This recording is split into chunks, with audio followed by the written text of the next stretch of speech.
Graças a Deus. Cumprimento os irmãos, o a paz do Senhor. Amém, querido? Amém. Irmãozinho que está calor.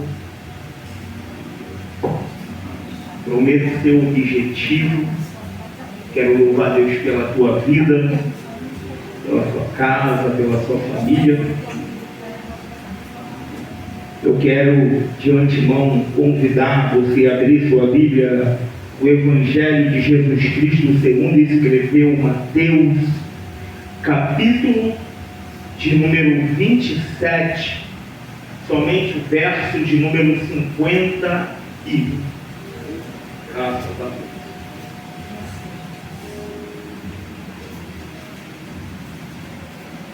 Está quente aí, evangelista Cláudio?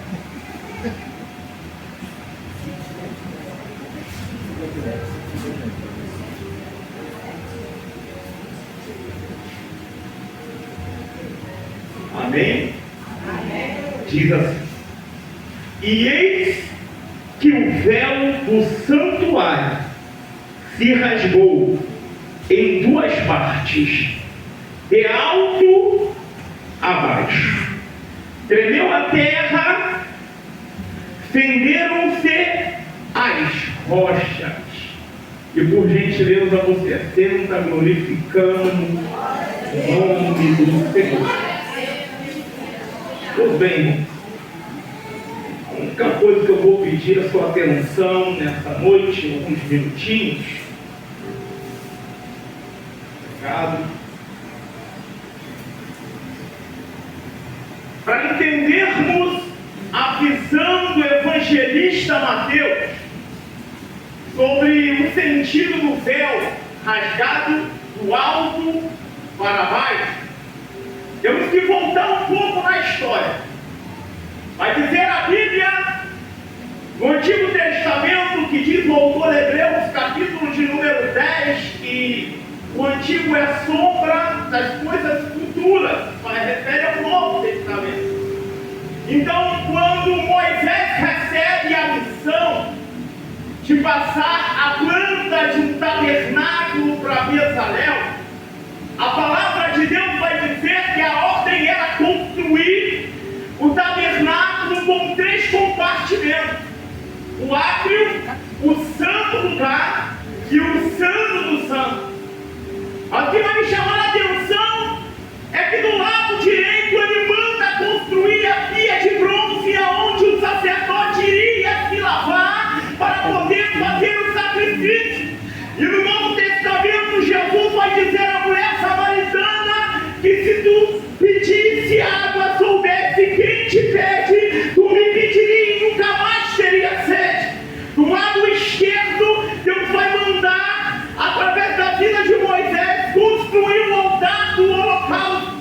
Jesus, quando ele passa na margem do Jordão, João Batista vai dizer: eis o Cordeiro de Deus que tira o pecado do mundo. A Bíblia também vai narrar que no santo lugar, do lado esquerdo, ele constrói a mesa da preposição. Jesus, no Novo Testamento, vai dizer que ele é o pão da vida. Do lado direito, a Bíblia vai dizer que ele constrói o candelabro. Jesus, no Novo Testamento, vai dizer que ele é a luz do mundo. A palavra de Deus vai dizer que a ordem era construir na frente o altar do incenso. Mas a palavra de Deus vai dizer no Novo Testamento que Jesus é o bom perfume para as nações. O primeiro compartimento, a primeira porta era conhecido como caminho, a segunda porta era conhecido como verdade e a terceira porta era conhecido como vida.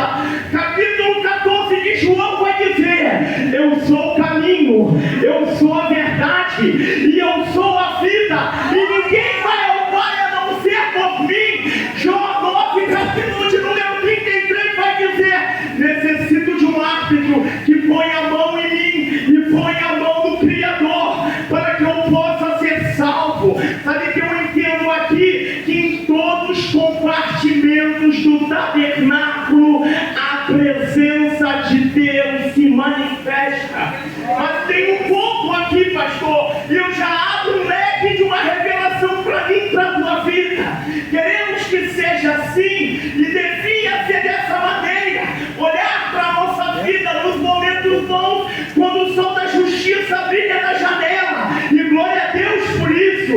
você em dias de chuva, dias de lágrima, dias de tristeza, dias de dor, dias de inferno, que também temos que entender que Jesus se manifesta da mesma maneira. E aqui eu começo a mensagem. A terceira porta em diante nós temos um problema. Porque a terceira porta, conhecida como vida, ela tinha 5 centímetros de espessura, 18 metros de altura e 150 quilos. Todo sacerdote que iria entrar no santo lugar, no santo do santo, ele teria que empurrar a porta para entrar, fazendo força. Deixa eu melhorar para você entender. Para o sacerdote entrar na presença de Deus, ele necessitava esforço não somente espiritual, mas também físico. Sabe por quê? Porque há dias que a gente busca e estamos com força para buscar, mas tem dia que tem que fazer força. Se você não fizer força, você não vem. Se você não buscar, você não vem. Se você não se esforçar, se você não negar sua vontade para sair do ar-condicionado nesse calor, se você não negar sua vontade de passear no shopping, que o estacionamento está cheio, causando engarrafamento até São João Batista, mas para estar aqui, tu tem que fazer força para chegar nesse.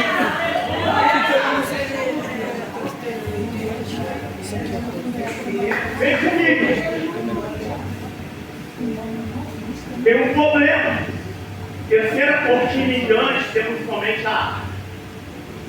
A arca, ela passa por vários projetos, várias trajetórias. Vai chegar uma época que a arca é levada, depois a arca volta, através da vida de Davi. E 70 anos no cativeiro, quando Israel vai ao cativeiro babilônico, nós temos um problema, que a arca nunca mais foi vista. A arca representava a presença de Deus.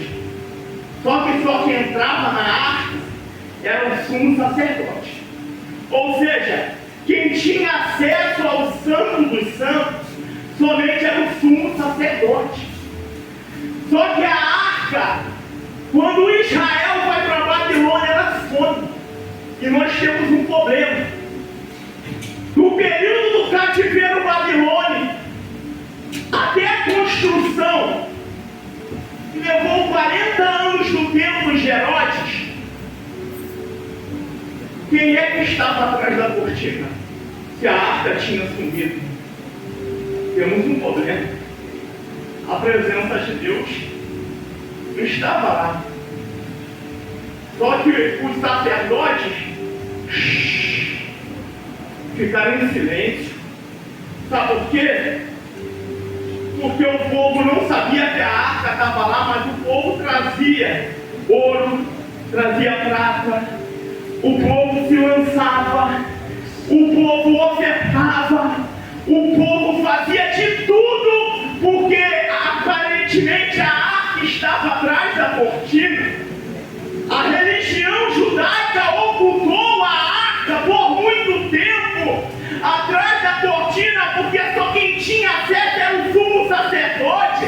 Pastor Adilson, seja mais claro, a religião ela oculta a glória de Deus, a religião ela oculta a presença de Deus, a religião ela mascara a presença de Deus. Mas uma coisa eu aprendi: o véu teve 3 sentidos ser rasgado. Primeiro, ou seja, quando a Bíblia fala que somos sacerdócio real, quando o véu é rasgado de cima para baixo, temos o primeiro contato direto com o Criador, quem fazia o sumo sacerdote.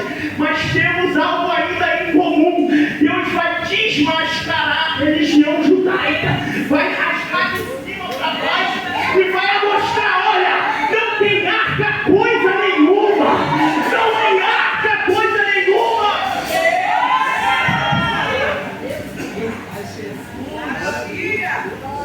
Nós temos um problema.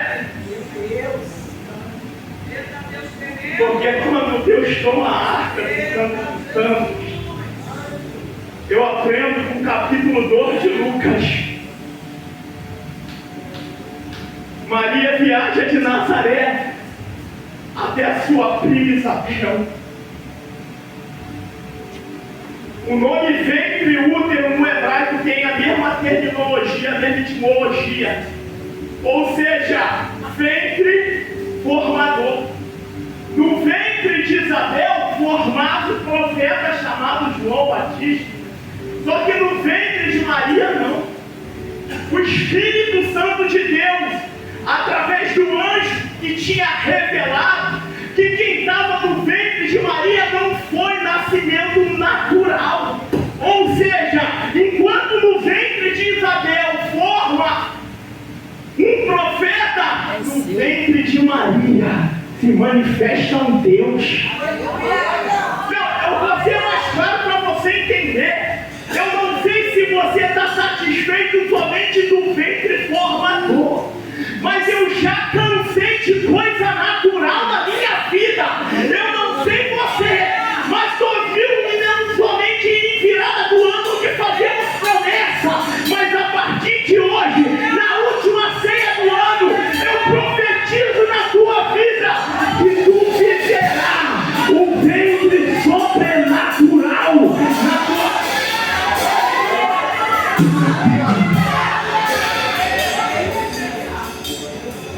Shalom Adonai, e menino começa a pular.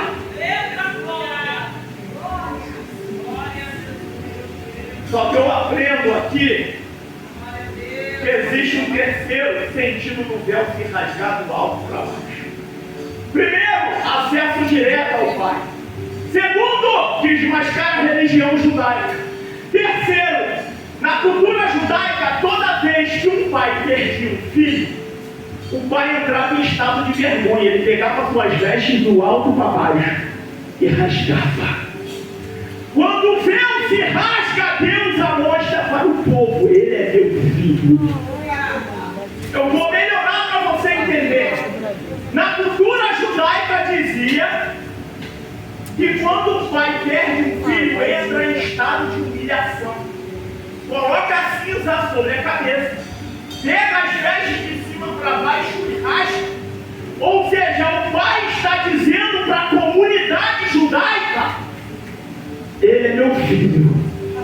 E eu estou em estado de vergonha hoje pela humanidade. Quando Deus rasga o véu de cima para baixo, já mostrou: quem duvida ainda que Jesus é o meu filho amado, em quem me comprar.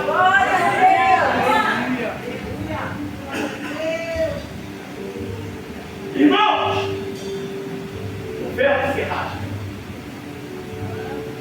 Há uma manifestação de Deus na terra. Quem se contenta com o natural começa a observar diferente. Os discípulos que estavam acostumados durante 3 anos e meio a andar com alguém que dava vista aos cegos, que dava audição ao surdo, falava ao mudo, ressuscitava os mortos, fazia aleijado andar, começa a entrar em estado de paralisia. Por quê? Porque se eu tenho um padrão de vida espiritual, ai Jesus, me ajuda.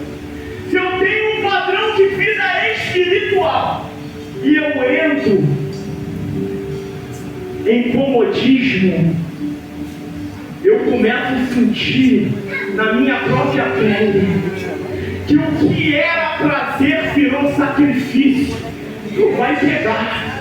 Está no culto de ceia, tu chegava cedo, acordava, botava o teu melhor perfume, botava tua melhor, acordava cedo, vai tomar e dizia: é hoje o dia da ceia, eu vou adorar o meu Deus, eu vou pro culto, eu vou regozijar. Mas chegou um tempo na nossa vida que a gente começa a ter dificuldade. Sabe por quê? Porque a gente não mora como morava antes, que a gente não lê como lia antes, que a gente não jejua como jejuava antes. Então a gente sente o peso do mundo espiritual nos nossos ombros.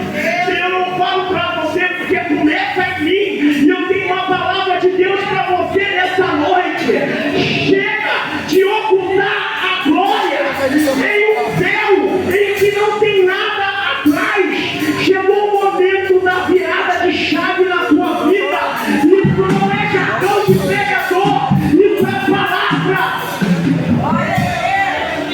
fundo musical tá na bateria, né? Mas nós vamos continuar se arrastando durante muito tempo. Então, ele vai tocar instrumento? Mas nós vamos se posicionar. Porque lembra quantas pessoas que acreditavam que a arca estava atrás do véu? Quantas pessoas nasceram, quantas pessoas morreram, quantas pessoas investiram, mas a arca, a presença não estava mais lá. Mas Jesus não deixou o ponto certo, que quando Ele abre, Ele a mostra, e diz que a glória, ela não está ali, ela está na minha vida, está na tua vida. A glória está no brilhar de olhos, a glória está num abraço, a glória está num aperto de mão, a glória está numa palavra de evangelística, a glória está numa doação de comida, a glória está numa ação social, a glória está em permanecer quando a vontade de parar é maior. A glória está, querido, na minha e na tua vida, não somente nos momentos bons, mas nos momentos também difíceis.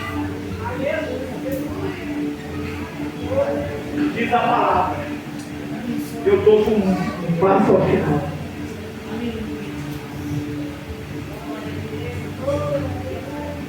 Alguém viveu sem saber que estava frustrado, ficando frustrado.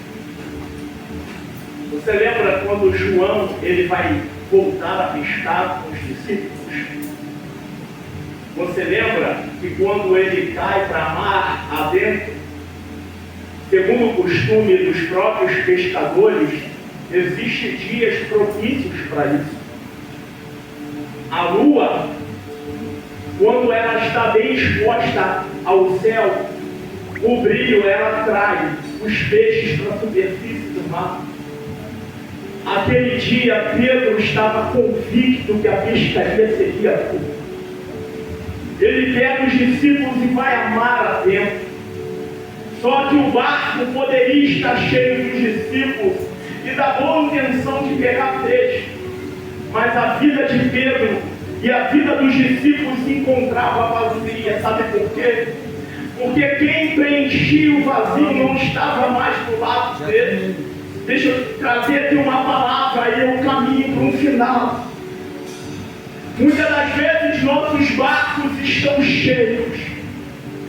Deixa eu melhorar. Muitas das vezes as nossas contas bancárias estão agradavelmente e nós estamos satisfeitos por ter aquele valor, e glória a Deus por isso. Quantas das vezes a nossa vida está preenchida por algo, e glória a Deus por isso, a satisfação. Mas quantas das vezes os nossos barcos estão cheios de aparato, mas está vazio da glória de Deus. Pedro, ele começa a perceber que a noite foi um fracasso. E quando ele vai voltar para a terra, ele começa a perceber que tinha alguém na margem do litoral fazendo churrasquinho. A fumaça subia.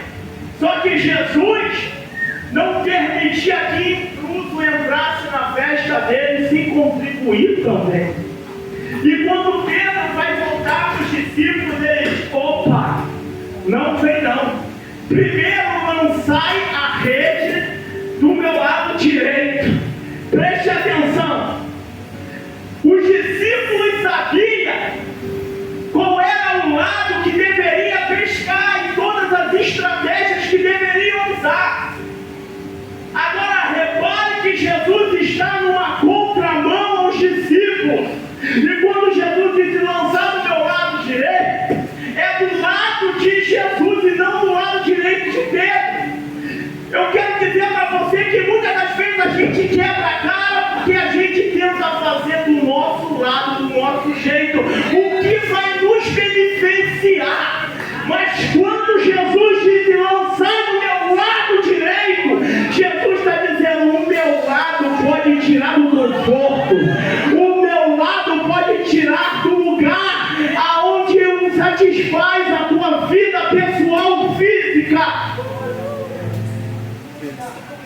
para participar do churrasco de Jesus, Acabou esse ano. tem que trazer alimento. Eu quero convidar você a ficar de pé nesta noite.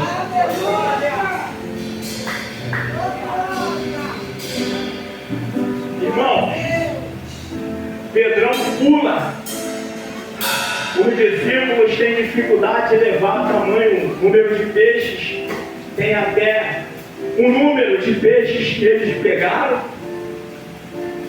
Mas que vai me chamar a atenção, e eu coloco já um ponto final nessa mensagem para entrarmos na ceia, é que tanto os discípulos quanto o povo, eles entenderam que hoje nós somos o tabernáculo de Deus. Nós somos a casa dele. A arca não está mais lá, mas a presença está aqui. Fala assim, a presença está aqui. A presença está onde eu piso. A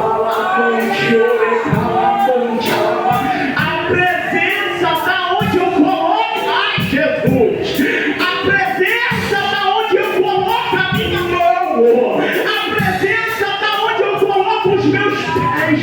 A presença está numa mensagem enviada. A presença está no testemunho de vida. A presença está no abraço. A presença está no calor. Faz um aperto de mão. Você pode fechar os seus olhos? Deus, nessa noite, muito obrigado, Senhor, por tudo que o Senhor tem feito nessa casa.